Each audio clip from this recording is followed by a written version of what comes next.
Panyam green tech Portland slag cement property plus co sponsored by Shreshta RO water purifier సొంతింటి చిరునామాకి స్వాగతం.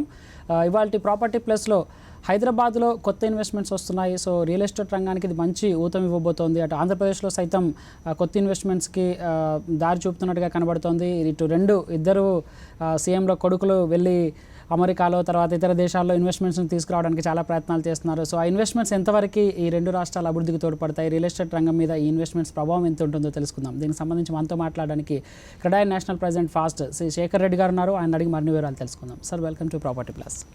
Sir, ఇన్వెస్ట్మెంట్స్కి సంబంధించి రెండు తెలుగు రాష్ట్రాల్లో ఒక పోటీతత్వం అనేది నెలకొన్నటువంటి పరిస్థితి ఉంది. సో ఇద్దరు అంటే ఇటువైపు తెలంగాణ మినిస్టర్గా చెప్పుకోవచ్చు, అటువైపు చంద్రబాబు కుమారుడు కూడా యూఎస్ వెళ్ళారు. తర్వాత ఇన్వెస్ట్మెంట్స్ కూడా భారీ స్థాయిలో తీసుకురావడానికి ట్రై చేస్తున్నారు. సో ఈ రెండు ఏదైతే చేస్తున్నారో వీళ్ళు, సో అది ఎంతవరకు రెండు రాష్ట్రాల అభివృద్ధికి తోడ్పడుతుందని చెప్పుకోవచ్చు? డెఫినెట్గా ఇప్పుడు మనం జనరల్గా ఏంటంటే పబ్లిసిటీ చేసుకోవాలా, మనకున్న ఆపర్చునిటీ చెప్పుకోవాలా, మనకున్న బెస్ట్ పాలసీస్ అవుతున్నాయి రెండు స్టేట్ గవర్నమెంట్లు కూడా ప్రజలందరికీ, అక్కడ ఉండే వేరే దేశంలో ఉండే మన ప్రజలకు, మన ఎన్ఆర్ఐస్ కానీ ప్లస్ అక్కడ ఉండే ఇన్వెస్టర్స్ కూడా, గ్లోబల్ ఇన్వెస్టర్స్ కూడా చెప్పాల్సిన ధర్మం ఉంది. డెఫినెట్గా ఇద్దరు అక్కడికి పోవడం కూడా ఇట్స్ ఎ రైట్ డైరెక్షను. ఒక రోడ్ షో లాంటివి చేసుకున్నారు, డిఫరెంట్ సిటీస్కి పోవడము, ఇండస్ట్రియలిస్టులతోటి ఇంటరాక్షన్ చేయడము, ఎన్ఆర్ఎస్ ఇంటరాక్ట్ చేయడము, it's good one and everybody should welcome it. And ఏమైతే వాళ్ళకి కొన్ని కమిట్మెంట్స్ వచ్చినాయి, గుడ్ అంటే కొన్ని ఇమ్యూనిటీగా మెటీరియల్స్ కావచ్చు, కొన్ని టైం పట్టవచ్చు. బట్ ఇక్కడ పాజిటివ్గా ఏమనిపిందంటే చూస్తే మనకి ఇది గూగుల్ది ఏదైతే అనౌన్స్మెంట్ ఉందో అది కూడా ఇప్పుడు మన ఫ్రెండ్స్ చెప్పడం ఏంటంటే even Economic Times Bombay edition కూడా ఫ్రంట్ పేజీలో చాలా ప్రాముఖ్యత ఇస్తూ దాని యొక్క పబ్లిసిటీ ఇవ్వడం జరిగింది. అంటే అవుట్ సైడ్ ఇప్పుడు ఎంతమంది అయితే మైక్రోసాఫ్ట్ ఇట్లయితే మనకు outside US first campus మన హైదరాబాద్లో వచ్చిందో, ఓన్ క్యాంపస్. గూగుల్ కూడా వాళ్ళకి రెంటల్ ప్రెమిసెస్ ఉండొచ్చు, but first time their own campus outside America వచ్చిన క్రెడిట్, గ్లోబల్ లెవెల్లో క్రెడిట్ హైదరాబాద్కి పోతుంది. కాబట్టి ఆ న్యూస్ అనేది గ్లోబల్ న్యూస్ అయిపోయినాయి. ఆల్ గ్లోబల్ న్యూస్కి అదొక బెంచ్ మార్క్ అయిపోయింది. Google is going to Hyderabad, they are going to have their own campus అనేది అంటే అదర్ ఇన్వెస్టర్స్కు, అదర్ కార్పొరేట్ పీపుల్కు, గ్లోబల్ ప్లేయర్కు ఇది ఒక బెంచ్ మార్క్. అరే when Google is going that means they might have done all surveys, you know Hyderabad maybe most favourable destination for the investment అనేది ఆ యొక్క న్యూస్ పోతాయి. దాంతో మన యూత్కి కూడా ఎక్సైట్మెంట్, ఇక్కడ ఉన్న ఇంజనీరింగ్ కాలేజ్ కానివ్వండి, అన్ఎంప్లాయిడ్ వాళ్ళందరికీ కూడా అరే there is going to be something value addition. Already ఉంది, హైదరాబాద్కి వాల్యూ ఉంది, ద వాల్యూ అడిషను. బట్ దీంతో పాటు బహుశా అనుకుంటా చాలా companies they will be in pipeline. For example ఇప్పుడు మనం ఇంతకుముందు చాలామంది కార్పొరేట్ కంపెనీస్కు టు ప్రమోట్ ది ఇండస్ట్రీ మనము ల్యాండ్ కూడా కొద్దిగా రీజనబుల్ ప్రైస్లో ఇచ్చినాము, కన్సెషనల్ ప్రైస్లో ఇచ్చాం. బట్ ఇప్పుడు ఐకియా చూడండి అది, so they have come forward to pay market price about 19.21 crores మేము పర్ ఎకర్కి ఇస్తాము అంటే that show the strength of Hyderabad. So these are some of the parameters we can take for the future growth of హైదరాబాద్కు, future invest. అంటే వీళ్ళంతా global corporate giants యొక్క what is their view about the Hyderabad market అనేది మనకు తెలుస్తుంది. So ఇది market డెఫినెట్గా across the globe కూడా స్ప్రెడ్ అవుతుంది వీళ్ళతోటి. అండ్ ఇంకొకటి కూడా మనం అబ్జర్వ్ చేస్తే బిఫోర్ ఎలక్షన్స్, ఆఫ్టర్ ఎలక్షన్స్, అంటే ఎలక్షన్స్ అయిన కొద్ది రోజులు చూస్తే కూడా చాలామంది కూడా మార్కెట్లో క్రిటిక్స్ ఉండేవాళ్ళు, ఏమైపోద్దో అని కూడా చాలా రకాల వ్యక్తపరిచారు. ఏమైపోతుంది హైదరాబాద్కు, ఉన్న వాళ్ళంతా వెళ్ళిపోతారు, కంపెనీస్ వెళ్ళిపోతారు, అన్ఎంప్లాయ్మెంట్ ఉంటుంది, ఇండస్ట్రీస్ రావు, ఉన్న వాళ్ళు కూడా పోతారు, ఎవరు ఎక్స్పాన్షన్ పోరని. బట్ ఎక్స్పాన్షన్ అయితే కంటిన్యూస్ ఎక్స్పాన్షన్ జరుగుతుంది హైదరాబాద్లో. But as far the real estate is concern, investment పెట్టడానికి కావాల్సిందంటే perception, a positive perception will definitely lead to investment. So అది గ్రౌండ్ వర్క్ రెడీ అయిపోయింది. అది ఈ విషయంలో డెఫినెట్గా తెలంగాణ విషయము, హైదరాబాద్ విషయంకి వచ్చినంతవరకు మాత్రం the way honourable chief minister KCR గారు ఆయన ఏ విధంగా పనిచేస్తున్నారు, ఎర్లీ మార్నింగ్ టు నైట్ వరకు కూడా is doing even hot summer also Swachh Hyderabad అని has taken a good initiative. Even this Swachh Hyderabad also. ఇప్పుడు మనం ఎవ్రీబడి టాకింగ్ స్మార్ట్ సిటీస్, కానీ ఏం చేస్తున్నారు? దేశంలో అందరూ స్మార్ట్ సిటీస్ మాట్లాడుతున్నారు, గవర్నమెంట్ ఆఫ్ ఇండియా మాట్లాడుతుంది, but somebody has to come forward and do it కదా. సో మోడీ గారు ఏంటంటే స్వచ్ఛ భారత్ అన్నారు, బట్ అది వాలంటరీ. ఇక్కడ మన కేసీఆర్ గారు ఏం చేస్తారంటే స్వచ్ఛ తెలంగాణ, స్వచ్ఛ హైదరాబాద్ అనేసి government, entire government, all departments మిషనరీని ఇన్వాల్వ్ చేస్తూ ఫండ్ అలొకేషన్ చేస్తున్నారు. Okay sir. Plus private sector. And ఈ ఒక హైదరాబాద్ను ఒక 420 యూనిట్స్ చేసి ప్రతిదానికి ఒక రెస్పాన్సిబుల్ ఐఏఎస్ ఆఫీసర్ను, ఐపీఎస్ ఆఫీసర్ను, మినిస్టర్స్ను, వీళ్ళందరినీ కూడా సీఎం గారు, తను గవర్నర్ గారు అందరూ ఇన్వాల్వ్ అయ్యారు. ఏంటంటే అడ్మినిస్ట్రేషన్ అనేది గ్రాస్ రూట్ లెవెల్కి పోయింది. అవేర్నెస్ ప్రోగ్రామ్ అనేది ప్రతి ఒక్కరి చోటికి వెళ్ళిపోయింది. అది అంటే నేను అనుకుంటాను ఇంత పెద్ద ఎత్తున లాస్ట్ ఈ 20-30 ఇయర్స్లో ఇంత పెద్ద ఎత్తున గల్లీకి పోయి క్లీనింగ్ చేయడం అనేది ఎక్కడ జరగలేదు. అండ్ డెఫినెట్గా this programme will help in, అంటే ఇది ఏంటంటే one of the component in the smart city. హైజీనిక్గా ఉండాలా, క్లీన్లీనెస్ ఉండాలా, ప్లస్ దీంతో పాటు అదర్ ఇన్ఫ్రాస్ట్రక్చర్ కూడా మనం మేనేజ్ చేసుకోవాలి కదా. ఇప్పుడు మా ఫ్రెండ్, మా కొలీగ్ డెవలపర్, ఆయన ఆ ఏరియా ఇటు హెచ్ఎండిఏలో ఉండదు, అక్కడ జిహెచ్ఎంసీలో ఉండదు. అప్పా జంక్షన్ నుంచి మన టిప్పుకాన్ బ్రిడ్జ్ వరకు ఆ మంచి ఇన్ఫ్రాస్ట్రక్చర్, బట్ సెవెరల్ ఇయర్స్ నుంచి ఆ రోడ్ ఎవరు కూడా క్లీన్ అప్ చేయట్లేదు. బట్ పీబీఎల్ వాళ్ళు ఏం చేసినారంటే ఎల్ఎన్టీతో కలిసి ప్రైవేట్గా ఓన్గా టోటల్గా 3 days with lot of machinery, equipment, manpower, few hundred manpower పెట్టి నాలంటే కూడా పిలిచారు అక్కడికి. అక్కడ పొలిటీషియన్స్ అందరినీ పిలిచి కూడా దాంట్లోనే very good job. And they want maintain it further. పర్మనెంట్గా మెయింటైన్ చేయాలనే ఉద్దేశంతో కూడా కొంతమంది other builders also they want to club together and make that entire road one of the role model, including water supply కానీ, drinking water for public, bus స్టాప్లో కానీ, street lights కానివ్వండి, తర్వాత స్ట్రీట్ ఫర్నిచర్ కానివ్వండి, గార్బేజ్ బిన్స్ అక్కడ ఎవరు పెట్టట్లేదు. అది నో మ్యాన్స్ రోడ్ అయిపోయింది. అంటే అది పంచాయతీ రోడ్. అది గవర్నమెంట్ వేసిన ఇన్ఫ్రాస్ట్రక్చర్ కానీ మెయింటైన్ చేయట్లేదు. సో డెఫినెట్గా ఇవన్నీ కూడా రైట్ డైరెక్షన్లో పోతున్నాయి ఒక గ్లోబల్ సిటీకి. పీపుల్ విల్ టాక్ కదా, ఎవ్రీవేర్ పీపుల్ విల్ టాక్. అరే హైదరాబాద్లో ఏదో చాలా మంచి ప్రోగ్రామ్ చేసినారు, బాగా అవుతుంది అనేది. సో డెఫినెట్గా this will add on to the ఇక్కడ ఉన్న క్లైమేట్కు, ఉన్న ఇండస్ట్రియల్ పాలసీకి, ప్లస్ ఈ సక్సెస్ఫుల్గా ఈ పవర్ 24 hours పవర్ ఇవ్వడం అనేది ఎప్పుడు ఎవరు ఊహించింది అది. So that miraculous happened because of the chief minister గారి ఎఫర్ట్స్ తోటి.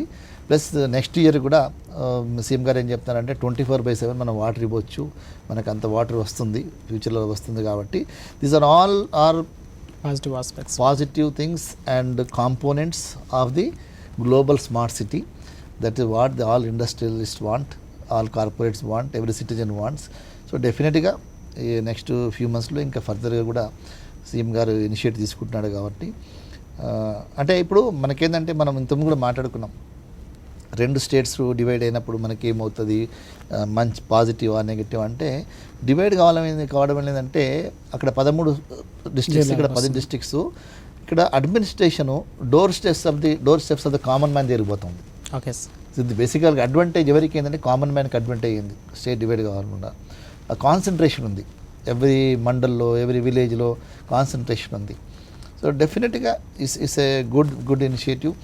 ఇన్ఫ్యాక్ట్ సంబడి మొన్న అడిగారు, ఏంటి ఒక ఎన్జిఓ అడిగారు, ఒక విలేజ్ని అడాప్ట్ చేయాలంటే మాకు ఇది కావాలా డీటెయిల్స్ అంటే ఏముంది, సింపుల్గా మనకు నెట్లో పోతే సకల జనుల సర్వే చూసుకుంటే ఆ విలేజ్లో ఎంతమంది ఓటర్స్ ఉన్నారు, విన్నారా, ఎంతమంది జనాభా ఉన్నారు, ఎంతమంది ఫిమేల్ ఉన్నారు, ఇన్ఫ్రాస్ట్రక్చర్ ఏముంది, టు బీ డెవలప్డ్ ఇన్ఫ్రాస్ట్రక్చర్ అంటే ఇంతమంది ఇన్ఫర్మేషన్ ఉంటుండే కానీ మనకు దొరకకపోయేది. ఇప్పుడు మన నెట్లో దొరుకుతున్నది. అంటే గ్రామాన్ని యొక్క ప్లానింగ్ అంతా కూడా మనకి ఏమైనా కావాలా, అక్కడ ఏమైనా చేయాలా మంచి అని ఎవరైనా ఒక ఎన్ఆర్ఐ అనుకున్నా, ఇక్కడ ఒక కార్పొరేట్ సిఎస్ఆర్ ప్రోగ్రామ్ చేయాలనుకున్నా, దట్ పర్టికులర్ విలేజ్ ఇన్ఫర్మేషన్ మనకు నెట్లో ఆన్ ద స్పాట్ దొరుకుతుంది మనకు. So that credit also should go to Telangana government. తెలంగాణకు వచ్చేసరికి ఏంటంటే especial Hyderabad focus investment base ఎక్కువగా వస్తున్నట్టు కనబడుతుంది. సో ఇటు ఆంధ్రప్రదేశ్ వైపు చూసుకున్నట్లయితే అంటే అక్కడ ఇన్ఫ్రాస్ట్రక్చర్ ఇంకా ఇంప్రూవ్ కాలేదు, but it's going to be. So అట్లాంటి సిచ్యువేషన్లో చాలా వరకు కంపెనీలు కొంచెం ఆచితూచి ఉండేటువంటి ధోరణి కనబడుతుంది అంటున్నారు. సో అది ఎంతవరకు రిప్లికేట్ అవుతుంది అంటే ఇంకొక వైపు గవర్నమెంట్ ఎంప్లాయీస్ అందరూ కూడా అక్కడికి వెళ్తే హౌసింగ్ సెక్టార్ జూమ్ అవుతుంది, ఎక్కువగా వస్తుంది అన్నారు. ఇంకొక వైపు ఈ రియల్ ఎస్టేట్కి సంబంధించినటువంటి అథారిటీ క్లారిటీకి సంబంధించినటువంటి చాలా వరకు క్లాషెస్ జరుగుతున్నాయి. సో హైకోర్టులు సుప్రీంకోర్టు దాకా వెళ్ళినటువంటి పరిస్థితి ఉంది. సో అంటే ఈ పరిణామాలలో అక్కడ ఇన్ఫ్రాస్ట్రక్చర్ అభివృద్ధిని ఎట్లా చూడొచ్చు, తర్వాత ఇక్కడ అభివృద్ధిని ఎట్లా చూడొచ్చు, హైదరాబాద్ గురించి ఇప్పటిదాకా మీరు చెప్పారు. సో అక్కడ వైపు కూడా ఎట్లా చూడొచ్చు? అంటే ఏదైనా మనం ఒక కొత్త సంసారం మొదలుపెట్టినప్పుడు కొంత హర్డిల్స్ ఉంటాయి, కొన్ని ఇష్యూస్ ఉంటాయి. ఇట్ టేక్స్ మన ఇండివిజువల్ లైఫ్లో కూడా మనము బయటకు వచ్చినప్పుడు, ఫ్యామిలీ నుంచి వచ్చినప్పుడు కొత్త సంసారం అన్నప్పుడు అన్ని తెచ్చుకోవాలి, కొన్ని సర్దుకోవాల్సి వచ్చిన అవసరం ఉంది. దాంట్లో ఈ పరిణామాలు సహజమైనవి, అవి అందరూ ఎక్స్పెక్ట్ చేసినవి అవన్నీ కూడా. So it takes time. తర్వాత అక్కడ కూడా ఆల్రెడీ ఇండస్ట్రీస్ ఉన్నాయి. Visakhapatnam is almost is cosmopolitan city, మంచి సిటీ అది. అంటే ఇట్స్ కంపారబుల్ విత్ ఇంటర్నేషనల్ సిటీస్తో ఎక్కడైనా కంపేర్ చేయొచ్చు విశాఖపట్నం. ఎందుకంటే గ్లోబల్లో మనం చూసినప్పుడు ఏవైతే వాటర్ బేస్డ్ సీ ఫేస్ ఉన్న సిటీస్ గ్లోబల్లో చాలా ఫేమస్ సిటీస్ అయినాయి. వాళ్ళకి ఒక గ్లామర్ ఉంది, వాటికి చామ్ ఉంటుంది. అట్లా మన విశాఖపట్నంలో కూడా మంచి బీచెస్ ఉన్నాయి. అక్కడ already cosmopolitan city, public sector units ఉన్నాయి, ఫార్మా సిటీ ఇవన్నీ కూడా ఉన్నాయి. ఆల్రెడీ ఐటీ కంపెనీస్ కూడా ఉన్నాయి. కాబట్టి డెఫినెట్గా ఇలాంటి సిటీస్ రాబో కాలంలో I think Visakhapatnam is concern there no hitch like Hyderabad. Visakhapatnam is growing. కాకపోతే మనం చెప్పేదంటే ఇప్పుడు కొత్త క్యాపిటల్లో కొన్ని ప్రాబ్లమ్స్ ఉన్నాయి. ఇప్పుడు ల్యాండ్ అక్విజిషన్ అంటే ల్యాండ్ పూలింగ్ అయిపోయింది. నెక్స్ట్ ఫేస్ ఏంటంటే ఏదైతే డ్రాఫ్ట్ మాస్టర్ ప్లాన్ ఉందో గవర్నమెంట్ పబ్లిక్ హియరింగ్ కొరకు పెట్టాలా, దానికి టైం, ఒక ప్రాసెస్ అది. ఆ ప్రాసెస్ అయిన తర్వాత then they will go for the infrastructure of the that approved master plan అవుతుంది. కాబట్టి అక్కడ కొంత టైం పడుతుంది. కానీ అదర్వైజ్ వేరే ఏ డిస్ట్రిక్ట్లో అయినా కూడా యాజ్ యూజువల్గా ఉంది. కాబట్టి అక్కడ ఏ రిసోర్సెస్ ఉన్నాయో అక్కడ కంపెనీస్ డెఫినెట్గా వస్తాయి. ఇప్పుడు నేను I witnessed even recently Chandrababu Naidu గారి పెద్ద ఎత్తున విశాఖపట్నంలో ఎంఓయూస్ చేశారు. Several companies have come, almost 37 crores worth of ప్రాజెక్ట్స్కు ఎంఓయూ చేసుకున్నారు. నడుస్తుంది అక్కడ బ్రహ్మాండంగా నడుస్తుంది. ఆయన ఆధ్వర్యంలో కూడా మంచి నడుస్తుంది, పాజిటివ్గా నడుస్తుంది. ప్రపంచంలో ఇన్వెస్టర్స్ చాలామంది ఉన్నారు. మన 2 స్టేట్లో కలిస్తే ఆల్మోస్ట్ 1 or 2% గ్లోబల్ ఇన్వెస్ట్మెంట్ వస్తే మనం చాలా ఫ్లరిష్ అవుతాం. విన్నారా?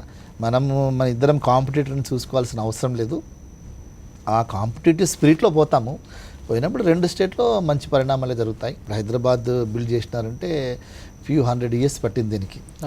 సో అట్లనే న్యూ క్యాపిటల్లో డెఫినెట్గా టైం పడుతుంది, కొంత రోజులు సర్దుకోవాలి. ఫర్ ఎగ్జాంపుల్ నేను నయా రాయ్పూర్ కూడా చూశాను, 2 times వెళ్ళాను. ఈ మధ్య కూడా వెళ్ళినప్పుడు కూడా సెక్రటరియట్ అంతా రెడీగా ఉంది, ఎంప్లాయీస్ క్వార్టర్స్ రెడీగా ఉన్నారు. కానీ అందరు ఎంప్లాయీస్ రాలేదు, కొంతమంది ఎంప్లాయీస్ ఉన్నారు.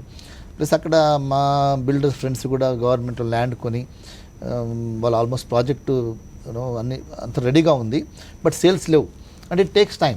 జనరల్గా గవర్నమెంట్ ల్యాండ్ ఇంక్రీజ్ కాకుండా చూస్తాయి, ఇన్ఫ్లేషన్ లేకుండా ప్రజలకు అందుబాటులో ఉండాలని చూస్తారు. ఇక్కడ ఆ పరిస్థితి లేదు, ఆల్రెడీ హైప్ అయిపోయింది, మళ్ళీ తగ్గినటువంటి అయింది.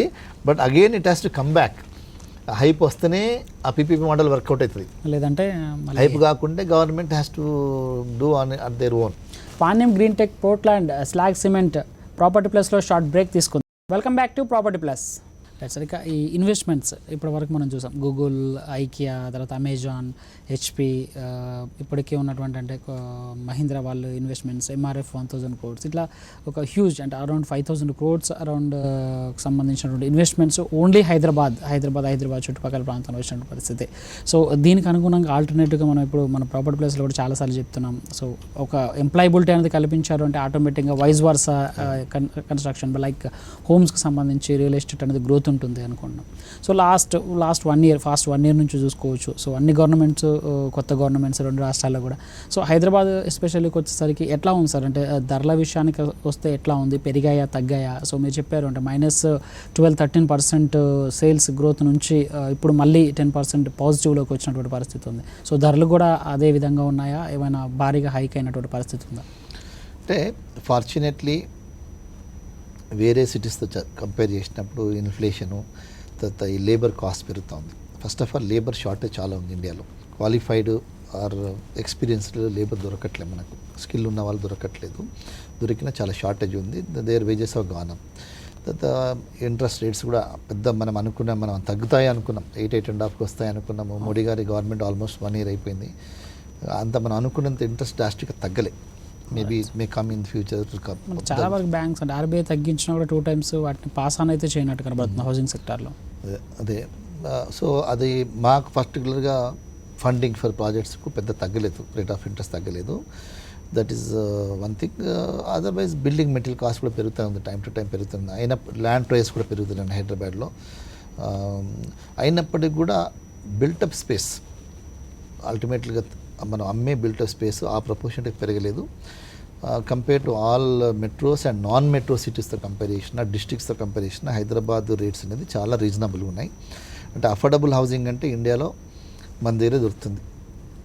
అది అది అది ఆల్మోస్ట్ డెఫినేషన్ స్టాండ్ అయిపోయింది. ఎక్కడ చూసినా అఫోర్డబుల్ హౌస్ అంటే గో టు హైదరాబాద్ అనేది వచ్చింది.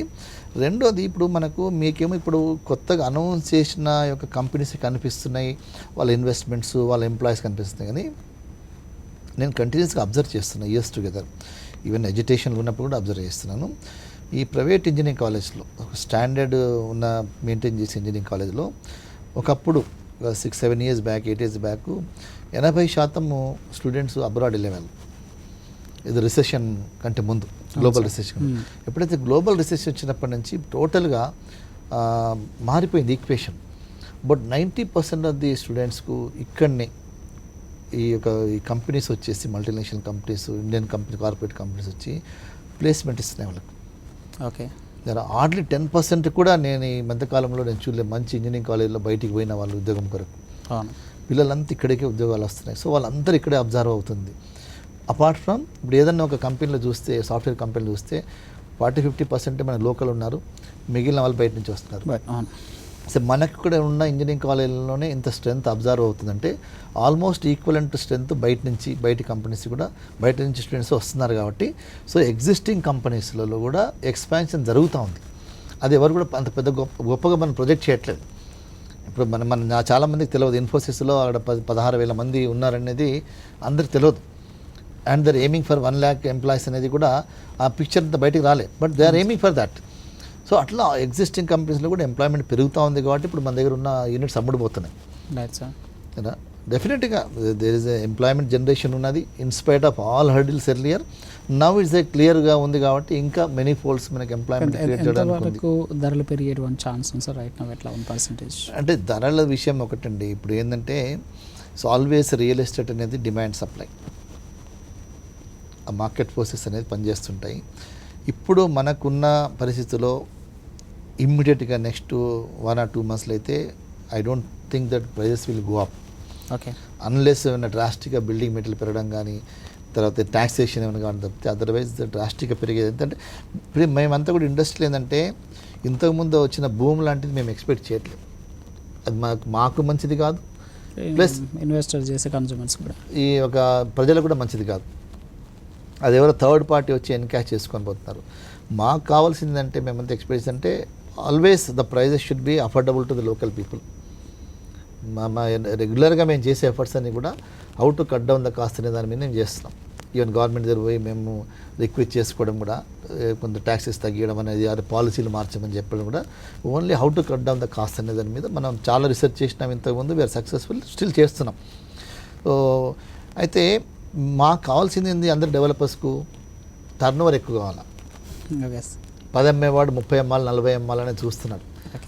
ఆ విధంగా ట్రై చేస్తున్నారు. మార్కెట్ బాగా కావాలా, నెంబర్స్ ఎక్కువ అమ్ముడు పోవాలా, మా ప్రాఫిట్ టర్న్ ఓవర్ మీద పెరగాల అనే విధంగా చూస్తున్నారు. దాంట్లో కూడా మేము ఇంకా ఈ మధ్యకాలంలో చీఫ్ మినిస్టర్ గారి దగ్గర కలిసినప్పుడు కూడా వారు కూడా అన్నారు, ఈ ప్లాన్ శాంక్షన్లో విధానంలో కూడా కొంత కరప్షన్ ఉంది, డిలే అవుతుంది.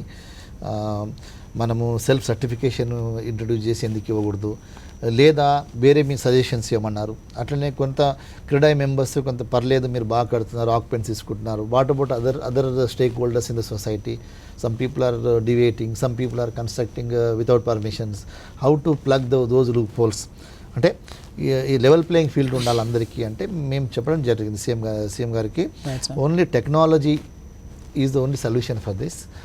మాకు కూడా అసైన్మెంట్ ఇచ్చారు కాబట్టి we're already working with some technology కంపెనీస్తో పనిచేస్తున్నాము. ఒక 4 కంపెనీస్తో పనిచేస్తున్నాము. వారు కూడా చెప్పారు ఏంటంటే, మేము చెప్పిన ఏదైతే మాకు ఈ విధంగా కావాలా, ఇప్పుడు అన్ని ఎన్ఓసీస్ అన్ని కూడా మనం ఇండివిజువల్గా తెచ్చుకుంటున్నాం. ఇప్పుడు ఓకే, ఆ ఎన్ఓసీస్ ఇండివిజువల్ తెచ్చుకున్నప్పుడు టైం పడుతుంది, డిలే అవుతుంది, కాస్ట్ అవుతుంది. దాని అన్నింటినీ కూడా ఆ ఎన్ఓసీస్ అన్నీ కూడా మనం ఏమనుకుంటామంటే GIS మాస్టర్ ప్లాన్ మీదనే ముందే ఏదైతే ల్యాండ్ యూజ్ మన మాస్టర్ ప్లాన్లు ఎట్లా పెట్టుకుంటామో కావాల్సిన ఎన్ఓసీస్ అన్నీ కూడా బఫర్ జోన్స్ ఉన్నాయి. FTL కానివ్వండి, ఫుల్ ట్యాంక్ లెవెల్ చెరువులన్నిటికీ, ట్యాంక్స్ అన్నిటికీ. తర్వాత బఫర్ జోన్, ఇప్పుడు మాన్యుమెంట్స్ ఉన్నాయి, గవర్నమెంట్ రూల్స్ ప్రకారం మనం కొంత బఫర్ జోన్ పెట్టాలా. తర్వాత పవర్ లైన్స్, ఎలక్ట్రికల్ పవర్ లైన్స్కు, డిఫెన్స్ ఎస్టాబ్లిష్మెంట్ దగ్గర, రైల్వే లైన్స్ అన్నిటిని కూడా కొంత మనం బఫర్ జోన్స్ పెట్టాలా. ఇవన్నీ ఎందుకు ఇండివిజువల్ మెంబర్స్ తెచ్చుకుంటున్నారు, పబ్లిక్ డొమైన్లో లేవు. Right sir.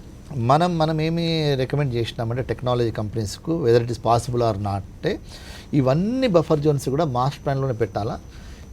ఇదంతా కూడా ఎవరైతే ప్లాన్ సబ్మిట్ చేసేటప్పుడు అప్లోడ్ చేసినప్పుడు సాఫ్ట్ కాపీ అప్లోడ్ చేస్తే ఇవన్నీ ఆటోమేటిక్ కూడా స్కానింగ్ అయిపోవాలి.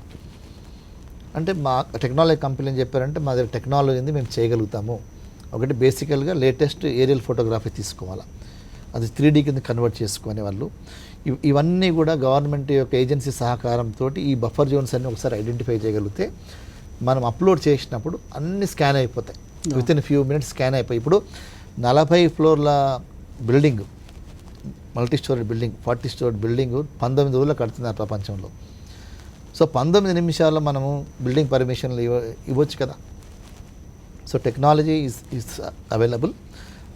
అది ఒక సొల్యూషన్ తీసుకురావడానికి సీఎం గారు చెప్పారు, మాకు అసైన్మెంట్ ఇచ్చారు, మేము క్రెడిట్ తరఫున చేస్తున్నాం. అదేవిధంగా డీవియేషన్స్ కూడా, అనాథరైజ్డ్ కన్స్ట్రక్షన్స్ కూడా ఈ యొక్క ఏరియల్ ఫోటోగ్రఫీ మనం ఒక ఫ్రీక్వెన్సీతో తీసినప్పుడు 3 months 6 months 1 year తీస్తే ఏమవుతుందంటే ఆ లెవెల్ డిఫరెన్సెస్, కాంటూర్ డిఫరెన్సెస్ వల్ల అప్ టు 5 centimeters యొక్క డీవియేషన్ కూడా ఏరియల్ ఫోటోగ్రఫీలో, హై రెజల్యూషన్ ఫోటోగ్రఫీలో ఐడెంటిఫై చేస్తుంది అప్ టు 5 centimeters. సో వాళ్ళు ఏం చేస్తారంటే ఎగ్జిస్టింగ్ ఇప్పుడు ఉన్న గ్రౌండ్కు అంటే పాత గ్రౌండ్కు మైనస్ ఎవరైనా పోయారా, ఎగ్జిస్టింగ్ బిల్డింగ్లో ఏమైనా పైన కట్టారు కొత్తగా, లేదా కొత్తగా ఏమైనా బిల్డింగ్స్ వచ్చాయా, ఈ 3 కూడా వాళ్ళు ఈ కాంటూర్స్ డిఫరెన్సియేషన్ అది ఉంటే గవర్నమెంట్కి ఏ ఇంటర్వెల్స్లో కావాలంట, క్వార్టర్లీ, హాఫ్ ఇయర్లో, 1 yearలో కావాలంటే కూడా ఆ డిఫరెన్సియేషన్ వాళ్ళు ఇవ్వగలుగుతారు. సో దానివల్ల ఏంటంటే ఇది మన గవర్నమెంట్ కూడా చేయాల్సిన అవసరం, third parties are ready to do it, government only enforcement చేసుకోవాలి. So this the technology availability ఉంది. వేరే కంట్రీస్ లైక్ యూకే దగ్గర, మన దగ్గర సర్వే ఆఫ్ ఇండియా ఉంది కదా, అక్కడ ఆర్డినెన్స్ ఉంది. వాళ్ళు ఎవ్రీ ఇయర్ కూడా they are upgrading. Okay sir. Every year they are upgrading their all buildings. ఈ యొక్క ఎంటైర్ ఈ టెక్నాలజీ పరంగా చేసేది కొంత డబ్బు గవర్నమెంట్ ఇన్వెస్ట్ చేయాలా, ఆర్ ఆ కంపెనీస్ కూడా ముందుకు వచ్చి ఏమంటున్నాయి, మేము పీపీపీ మోడల్ కూడా చేస్తామంటున్నారు. Okay sir. సో చేసినప్పుడు ఏంటంటే ప్రతి డిపార్ట్మెంట్ కూడా ఈ సర్వీసెస్ వాడుకోవచ్చు. మీ స్మార్ట్ సిటీ అన్నారు కదా, స్మార్ట్ సిటీ, స్మార్ట్ స్టేట్ కావాల్సిన ప్రతి పారామీటర్ కూడా దీని ఇప్పుడు గ్రిడ్, వాటర్ గ్రిడ్ కానివ్వండి, పవర్ లైన్స్ కానివ్వండి, రోడ్ నెట్వర్కింగ్ కానివ్వండి, ఇరిగేషన్ ప్రాజెక్ట్స్ కానివ్వండి, ప్రాపర్టీ ట్యాక్స్ పరంగా కానీ, దేనికైనా ఆర్ ప్లాన్ అప్రూవల్స్ కానీ అన్నిటికి కూడా ఈ టెక్నాలజీ వాడుకుంటే మన టిప్స్ మీద ఉంటుంది. ఎట్లయితే మన గూగుల్ మ్యాప్ ఉంటుందో ఆ విధంగా. ఇంకోటి ఏంటంటే దీంట్లో ఈ మ్యాప్లో ఏ బిల్డింగ్ దగ్గర మనం క్లిక్ చేసినా ఒక ఎక్సెల్ షీట్ వస్తుంది, దాంట్లో అన్ని అట్రిబ్యూట్స్ వస్తాయి. దీని ఓనర్ ఎవరు, ఎంత పర్మిషన్ ఉంది, ఎన్ని ఫ్లోర్ కట్టాడు అనేది మొత్తం డీటెయిల్స్ వస్తాయి. దాన్ని మనం సెన్సెస్ కూడా దానికి యాడ్ చేసుకొని ఎక్కడే బిల్డింగ్లు ఎవరు ఉన్నారో కూడా తెలుస్తుంది. Safety, security point of view కూడా వాడుకోవచ్చు, దేనికైనా వాడుకోవచ్చు. అంటే technology is available, government is building. మాలాంటి వాళ్ళం మేమేం చేస్తామంటే ఒక క్యాటలిస్ట్గా we're trying to talk to the existing companies, తీసుకొచ్చి మీరు ఈ విధంగా చేస్తే బాగుంటుందంటే వాళ్ళు they are also ready. I think రాబో కాలంలో definitely I hope all the state government will use the technology and try to give good services to the citizens. Thank you sir. మా ప్రాపర్టీ ప్లేస్లోకి వచ్చేసి 2 రాష్ట్రాల్లో ఇన్వెస్ట్మెంట్స్ రియల్ ఎస్టేట్ ఇన్ఫ్రాస్ట్రక్చర్ రంగానికి ఎంత మేర తోడ్పడతాయి, సో రియల్ ఎస్టేట్ ధరలు ఎలా ఉన్నాయి అనేది తెలియజెప్పినందుకు. ఇది ఇవాల్టి property place. Stay tuned to Sakshi.